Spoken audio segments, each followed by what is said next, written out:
Өкмөттүн ар бир мүчөлөрү 20 жылдап, 30 жылдап бизден көп иштеген инсандар, кесипкөйлөр отурат. Биз өзүбүз пиарды туура кылганды үйрөнүшүбүз керек, эгер пиар кыла турган болсок. Мен ушул нерсени айтам. Же пиарчы бололу, блогер бололу, же өзүбүздүн статусубуз менен депутат бололу.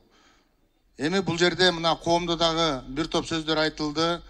Ар бир нерсе өзүнүн жообун алат. Биз өзүбүздүн баркыбызды өзүбүз түшүрө бергенде болбой калат, урматтуу туугандар. Мен ушул нерсени айтып коеюн дедим.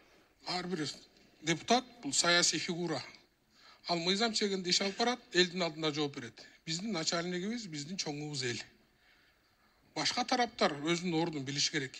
Маадамектен 40 жыл, 50 жыл депутат болсо да. Эрулан Көкүлов мүлкүн этиканы сактабагандыр. Бирок өзөгү түпкүрү туура болуп атпайбы? Эми Эрулан Көкүлов депутат катары элдин үнүн угуп, ал жерде эл ага кайрылып, 1-сентябрдан баштап бир топ көйгөйлөрдү айтып баштаган. Ошол эле поборлор боюнча, акча чогултуу боюнча, китеп маселеси боюнча, жана телефон довериясы иштебегени боюнча бул депутат катары чала албай калып, албай, мен барайынчы ордунан көрүп келейинчи деп ал жака барган. Барып, как положено, жакшынакай өзүнүн этикасын сактап, приемунда отурган, күткөн. Бир совещание өттү, экинчи совещание өттү. Буну бир эшиктен бир бала келгенсе отургузуп коюшту. Анан бул видеосун күчөтүп этти да, анан кирди ошол жака. Кирип, ошол маселени айтайын деп кирди. Жакшы ниети менен кирди.